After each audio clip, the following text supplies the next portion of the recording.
Okay, why don't I go ahead and then you take over? So I thought this morning we're working our shoulders and our arms. So I asked you to interlace your fingers behind your head. Bring them down as far as you can. So that's your inhale, exhale, and bring your arms up. Inhale, exhale, and go slow in the beginning. Align the movement with your breath.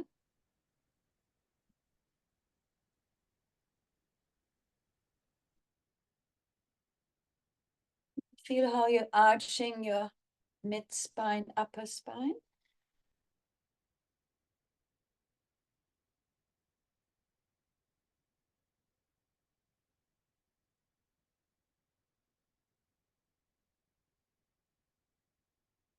Lifting the diaphragm.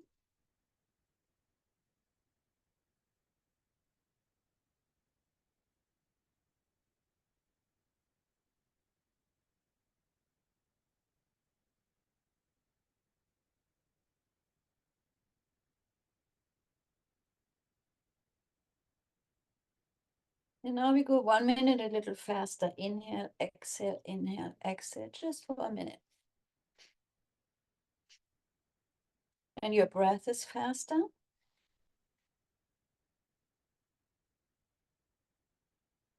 See that the heels of your hands stay connected. And whenever these postures feel like, wow, it's too much, I truly invite you to do them every day until they become easy. Otherwise, the blockages just become bigger.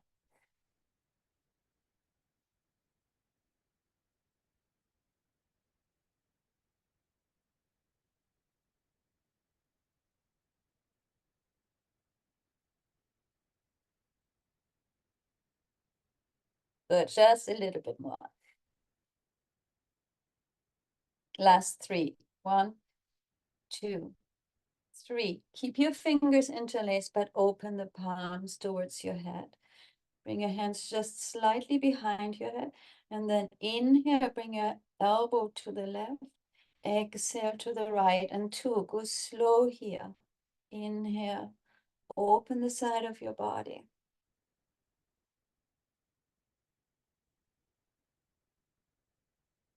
So the torso is not moving, it's just the arms.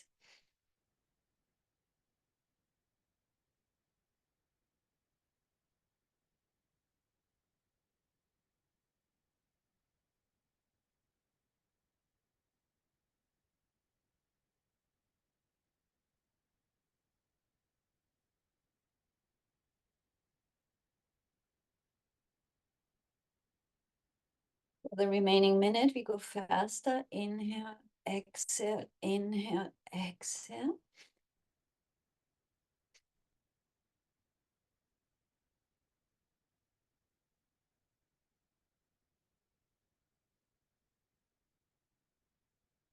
And last week, Nicola and I were walking a lot, but I was very aware of how little we engaged our arms. We're moving our legs a lot. The arms always come a little short in our lifestyle.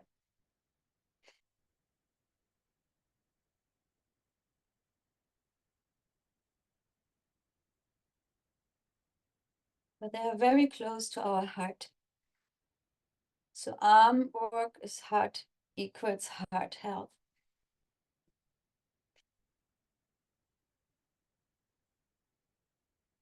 But just 3 more.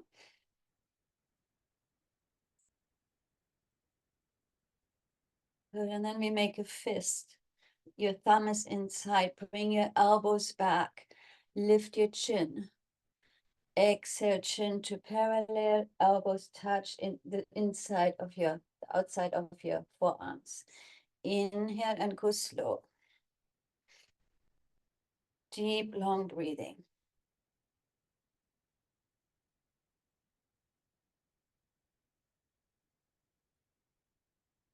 Bring your shoulder blades nicely together.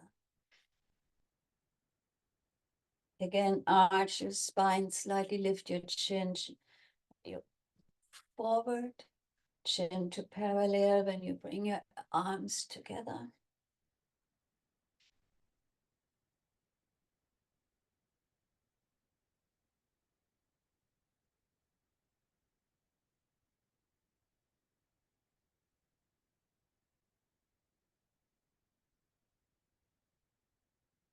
Good, and we go a little faster.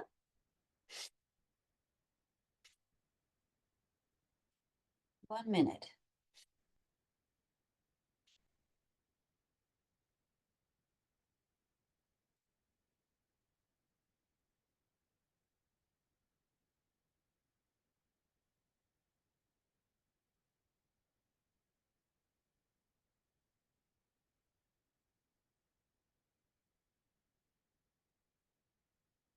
Only 30 more seconds.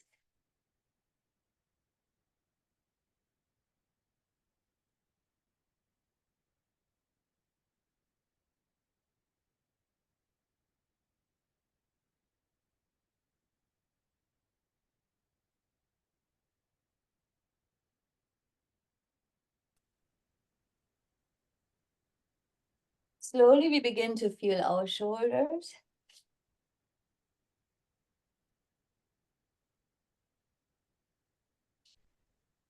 Good, inhale, elbows out to the side, fingertips in front, thumb into the back. Exhale, bring your elbows down, lift your chin, chest. And then bring your elbows above your ears and bring them together in the front and round your spine. So I like to inhale, bringing my elbows above my ears. I lift my chin, I arch my spine, elbows come down. Exhale, going the other way around. Pulling my navel powerfully towards the spine on my exhalation.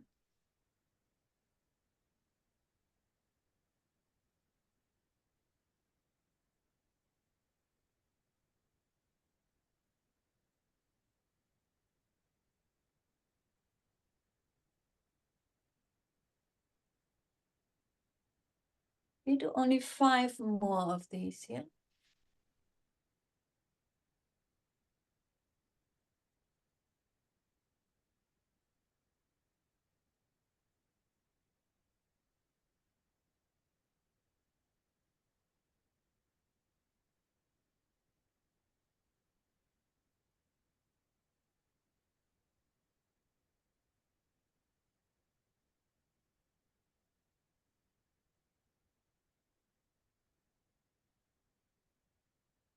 Last one.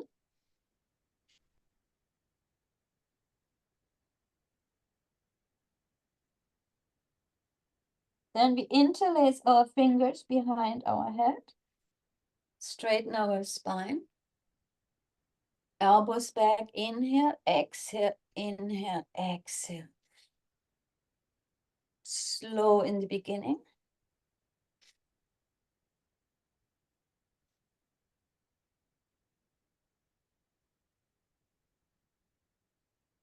Our bodies want to be moved. Our minds sometimes resist it. But it's always so nice for me to see if people haven't moved in a long time, and if they start, you know, even if what they say is different than what the body tells me, the bodies are longing to be moved.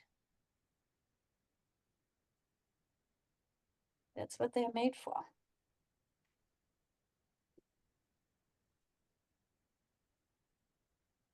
And especially these parts we're moving this morning, they come really short.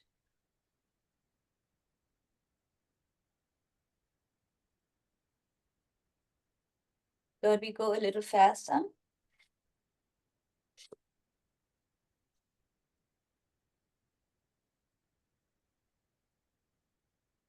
Just for 1 minute.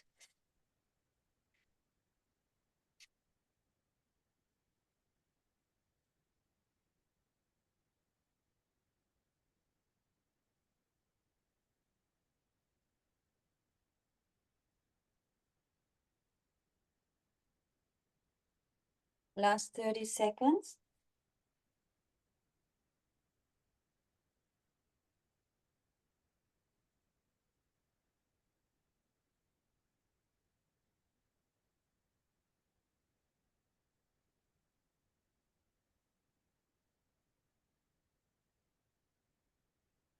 Those exercises are really great to do, especially when we're sitting a long time in front of our laptops, computers. Good, inhale, open. Exhale, now make fist and place your fist next to your hips or on your thighs, chair, whatever.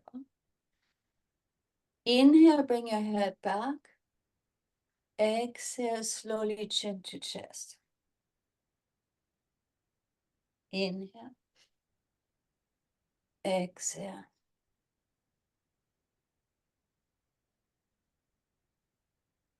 Now feel how you're stretching your upper spine when you go forward, making space between the vertebrae.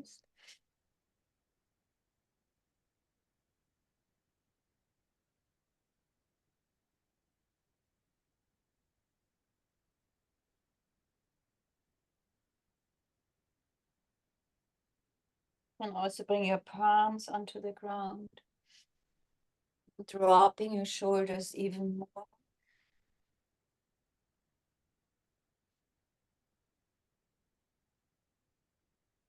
Last one.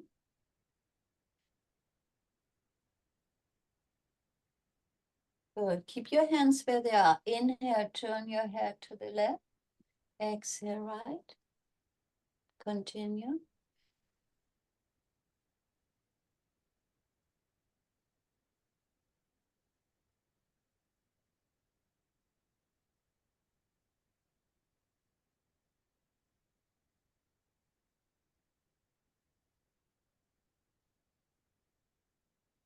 Now switch, inhale right, exhale left.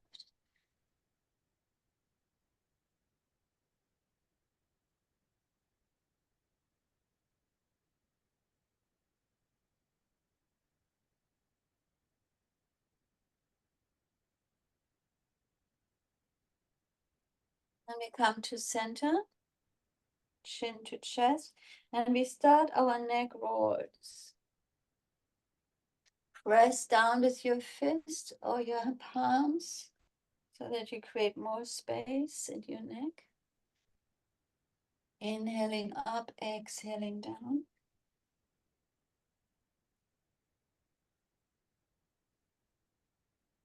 Be gentle here, be careful. Don't want to overstretch our neck.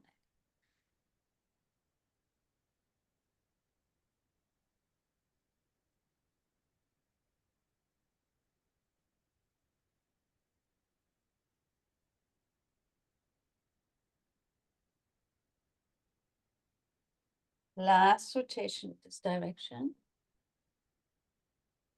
And you reverse. Still same breath pattern. Exhale down, inhale up.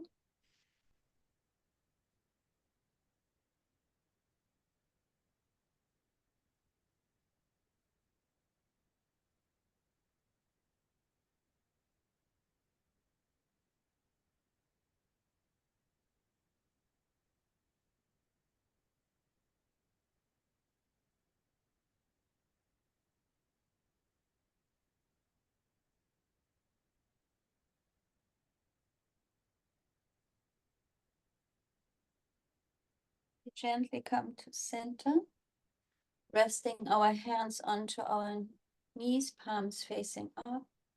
And we are ready for you, my dear. Thank you. I hate shoulder work. I have weak arms and I hate it.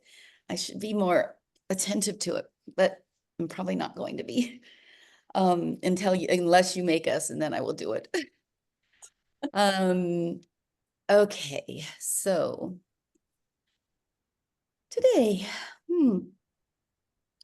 so several of you were on our call this last whatever day it was that we had our Joseph Campbell gathering to talk about Joseph Campbell and just life.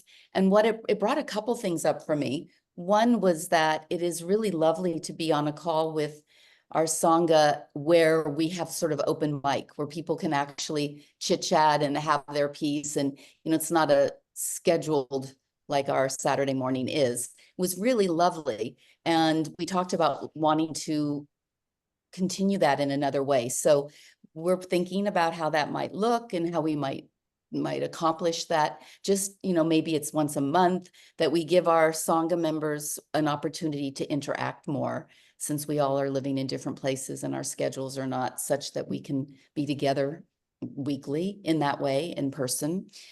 So I will keep you informed. But two things that came up out of that as a discussion about the hero's journey and Joseph Campbell were around purification and self-worth, and having the intention to make our life as pure in terms of what we eat and how we speak, and really following the Buddhist tenets of right speech and right action and right meditative mind, all of the places where we're already practicing, but bringing our awareness to that. Those are aspects of purification that we're including into our life. So that's something that we can explore further. The other was self-worth. And I wanted to talk about that today because it joins into a topic that I think is really important for us, which is vulnerability.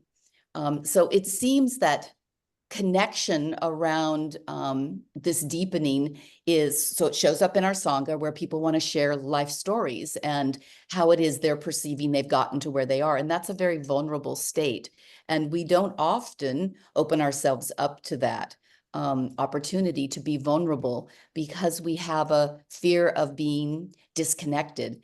And this disconnection stems from our self-questioning. Is there something about me that if other people see it or notice it, that I won't be worthy of a connection? And the truth is that in order for a connection, a deep connection to be established, the condition of vulnerability must be explored. So in understanding that, the order for this to happen, we have to allow ourselves to be fully seen. And most of us, based on whatever environment we grew up with, whatever love and support we may have had, whatever sense of belonging was already inculcated into our life, we may believe we are very worthy, somewhat worthy, or not worthy. And depending on where we fall in that continuum, we are more or less likely to reveal ourselves, the foibles, the insecurities, what we would view as imperfection. So most of us have grown up with some sort of a place marker of where we put ourselves in. How hot are we willing to get with vulnerability and openness before we close down? And who are we willing to be vulnerable with in our life, and who are we not? So we have this connection to vulnerability, which comes through self-worth. And we connect that I can't be vulnerable because my self-worth might be decreased. Someone might see me in a way that is not as perfect as I want them to see, and then they may have a different opinion of me. So we need to explore that, because this connects to, am I worthy of love? Am I worthy of a place at the table, a seat at the table? Who am I in this world if I contain myself only within a narrow sliver, because I feel that if I step out of that, somehow I won't be loved, or I won't be accepted, or I won't be respected in some way? So some of us are still stuck in this unworthiness from prior, I don't know, lifetimes, childhood, workplace, social, society, family dynamics. It's complex. It's complex for us to step outside of that. And so we just don't. We stay, within this limited range. So one of our life quests, in my opinion, is to know the truth of our worthiness. And in order to do that, we have to look at the courage of stepping into maybe not looking perfect in our own eyes or in someone else's eyes. We talked about courage last week as, the courage of the heart. And from the Latin word, courage comes from the Latin word cor, which means heart. And the original definition, as I have read, was to tell the story of who you are with your whole heart.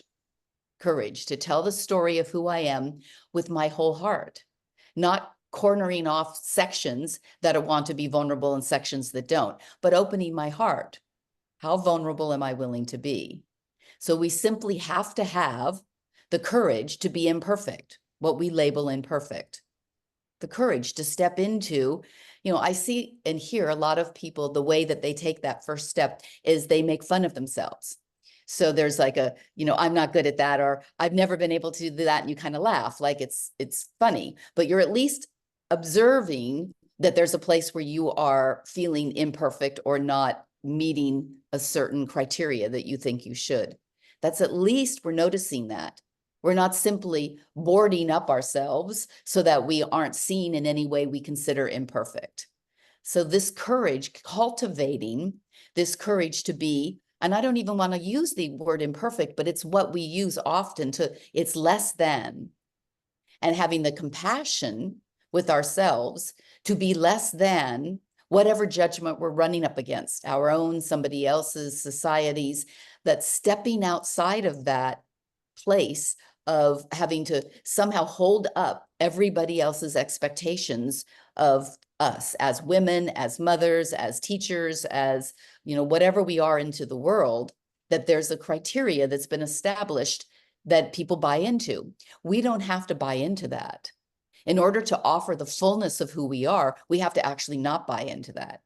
We have to buy into that our expression that we're working on to change and shift and grow into is the perfect expression we have to bring. In this, animist idea that there's an ecology of the world, of the universe, that each of us shows up as our piece of this ecology. So whatever we bring as our, whatever is hanging over us and that we bring into a situation is actually perfect for that situation, whether it is an imperfect way of showing up in our mind's eye in that situation, showing up that way actually maybe was a catalyst for a certain change, or it offered other people the opening to also be true into themselves. So when we think we're showing up in a way that isn't somehow all polished and perfect, we're actually offering the opportunity for everyone else to step into who they are. It's a really powerful way to be a leader without leading, to show up in the 100% of who you are in whatever fragments you've put together of your life. We are a constantly changing and moving and evolving being.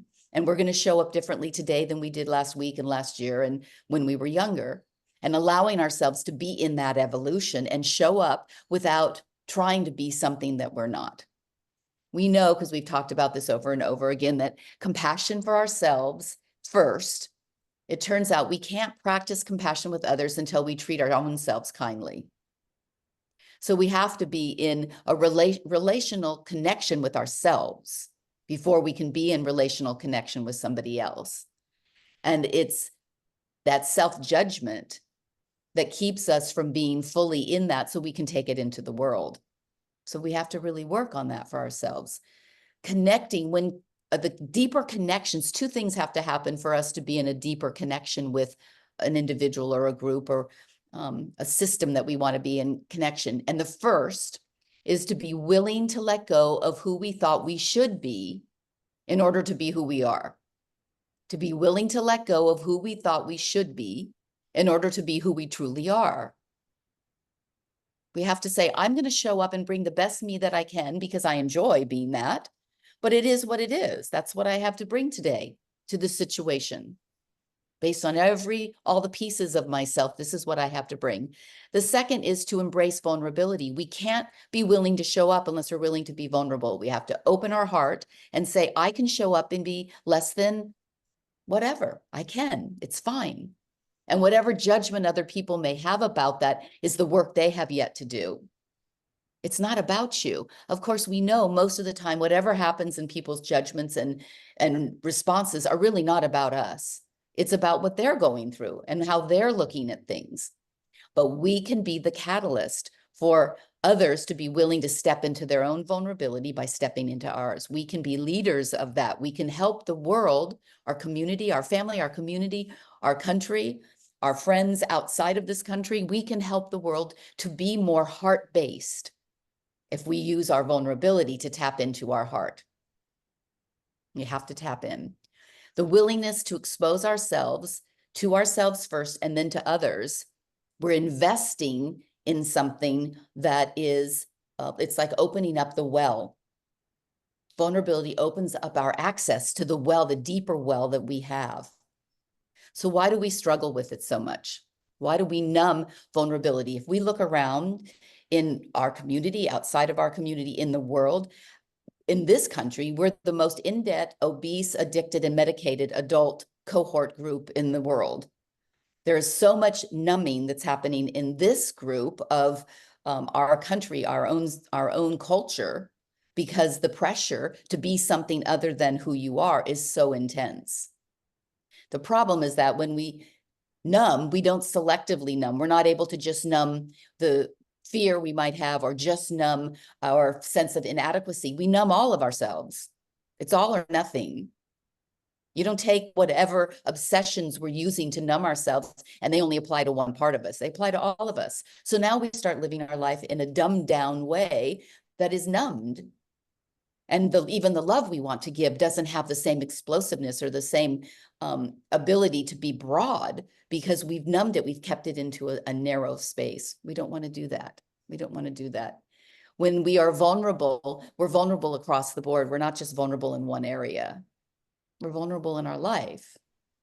We don't want to feel that we can only give access to one. It's really tiring to monitor what can be accessed and what can't, and by whom we don't want to have access.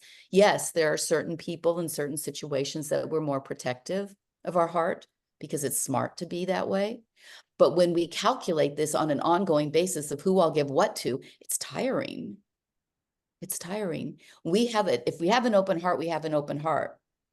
Let's be operating from that place with the trust that being vulnerable and open-hearted will actually create a different environment. And that environment is healthier than the one of numbing.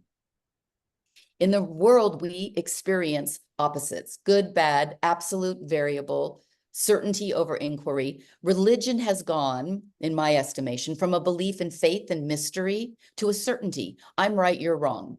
What you believe is not true. What I believe is true. There's no longer this openness of the possibility of something being outside of this tight construct. Politics has become certainties which may not even hold fact anymore. So this idea of things having a right and a wrong way has gone not only in how we feel about presenting ourselves, but into what we consider truth around us. There's very little discourse and inquiry anymore. There's less conversation and more blame. These conditions entrench our self-judgment and ultimately our vulnerability. So we have to be willing to be open in discussions and discourses that make us uncomfortable. We don't have to accept them and take them as truth, but we have to be willing to sit through things that light a fire under us. Because if we can do that and we can hold the open space, then there's room for possibility of shifting. There's no possibility when people step into a place and only will be willing to stay in that level of belief. And we're seeing it all around us, particularly in this country right now. And if we shut down, there's going to be no room for conversation, no room for people to enter into a space that they maybe can't enter into alone. The space needs to be created for them because they don't feel the confidence or the ability to enter into a place of more inquiry and more discourse. So we're choosing sides, and we're not talking about what those sides even mean. We need to have more open spaciousness in a sense of what people can enter into. And that requires open heart and vulnerability. We have to step into that. We have to step into this. We have to shift away from polarizing our own beliefs into opposites or certainties, leaving open possibility for change, for inspiration, because this reminds us that we are all about change and inspiration and great possibility, because we're new every day. Our cells are changing, we're changing, our life is changing every day. It's a new possibility. So we have to be open to hold that for ourselves. And in holding that door open, that heart space open, we invite others to do the same. We have to simply look at the possibility that we are an unexpected kaleidoscope of life. I love how you take those kaleidoscopes and you turn them in the colors and the shapes, and the whole outpouring of it changes. That is us. We are kaleidoscopes, ladies.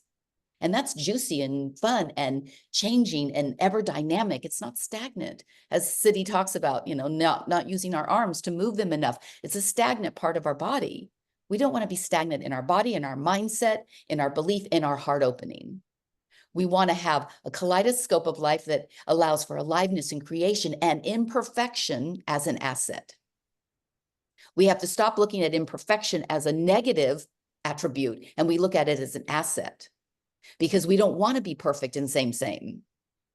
We want to be whatever it is that's oozing out of us, unless it's destructive to our life. Of course, we want to look at improving those things, but we're not always about improving. We're about living into the, you look at a multifaceted diamond, light's coming off of all sides of it.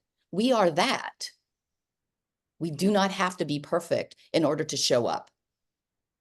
We need to look at our imperfection as an asset and our vulnerability as an open-hearted willingness to share this kaleidoscope with the world.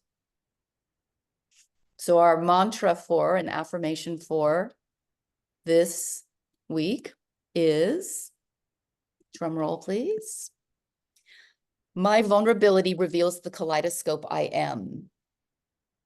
Step into the kaleidoscope, into the beauty, into that movement, because it's joyful and it's fun, and it lets go of so many layers that we're holding on to that are exhausting.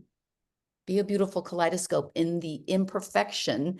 Let that be your expression. And that's all for today.